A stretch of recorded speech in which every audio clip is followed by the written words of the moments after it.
Hello viewers, this is Suman Dutta. তো আজকে present হলাম নতুন একটা ভিডিও নিয়ে। আজকে থাকছে ত্রিপুরা এসটিজিটি এক্সামের জন্য একটা গুরুত্বপূর্ণ ক্লাস। সেই ক্লাসের ভিডিওটা অবশ্যই তোমরা ফুল ওয়াচ করার চেষ্টা করবে, কারণ এখানে আমি আজকে খুবই শর্ট ভিডিও বানাবো যেগুলো তোমাদের খুবই উপকারে আসবে। আর যদি এই বিষয়টা তোমরা আগের থেকে জেনে থাকো তাহলে অবশ্যই স্কিপ করে যাও, কোনো সমস্যা হবে না, ঠিক আছে? তো ভূমিকম্পের উপকেন্দ্র, যাকে আমরা ইংরেজিতে বলবো ইপি সেন্টার অফ আর্থকুইক, মানে সাপোজ ধরে নাও এখানে হলো কি ভূমিকম্প তৈরি হয়েছে, ঠিক আছে, মানে ভূমিকম্প সৃষ্টি হয়েছে, ঠিক তার উপরে এখানে আমরা বসবাস করি, ঠিক আছে।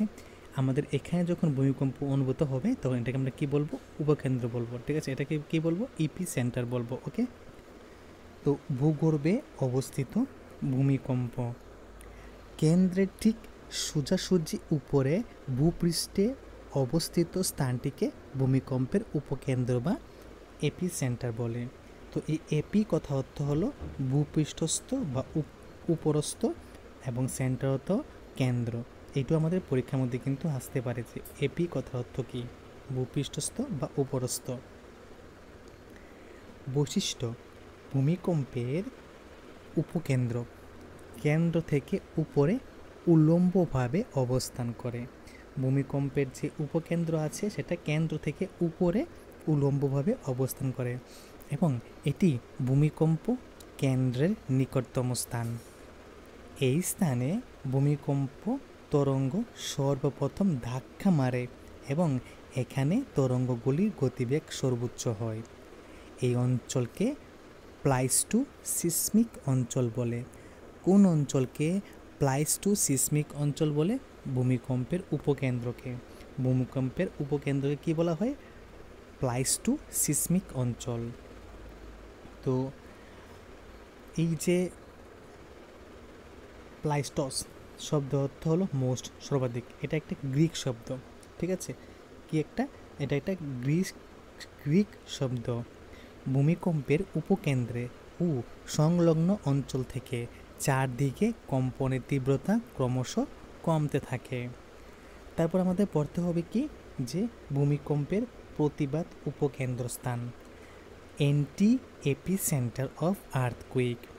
ভূমিকম্পের কেন্দ্র থেকে দূরতম অবস্থানে উপকেন্দ্রের ঠিক বিপরীত দিকে অবস্থিত স্থানটিকে ভূমিকম্পের উপকেন্দ্র বলা হয়। এই স্থানে উপকেন্দ্রের প্রভাব ন্যূনতম হয়, এবং উপকেন্দ্রের যে এই যে ভূমিকম্পের যে উপকেন্দ্র আছে ও প্রতিবাদ উপকেন্দ্র, তার মধ্যে কৌণিক দূরত্ব থাকে 180 ডিগ্রি। তো আমাদের পরীক্ষার মধ্যে কিন্তু আসতে পারে যে ভূমিকম্পের উপকেন্দ্র ও প্রতিবাদ উপকেন্দ্রের মধ্যে কৌণিক দূরত্ব কত। তো আমরা যারা এই ভিডিও দেখব তারাই বলতে পারবো মাত্র কি এটা 180 ডিগ্রি। ভূমিকম্পের উপকেন্দ্র ও প্রতিবাদ উপকেন্দ্রের মধ্যে কৌণিক দূরত্ব হলো 180 ডিগ্রি, ঠিক আছে। তো এটা পার্থক্য দেখে নেই, এখান থেকে আমরা অনেক কিছু শিখতে পারবো। যে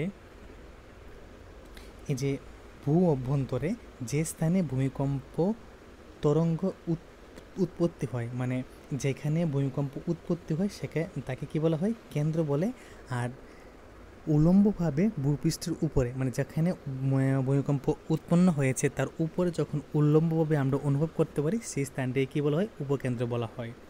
ভূমিকম্পে কেন্দ্র ভূপৃষ্ঠ থেকে সাধারণত 16 কিমি গভীরে অবস্থান করে। মানে ভূমিকম্প আমরা যেখান থেকে ফিল করি, মানে ধরো এখান থেকে ফিল করি, এটা এখান থেকে ন্যূনতম 16 কিমি নিচে থাকে, ঠিক আছে।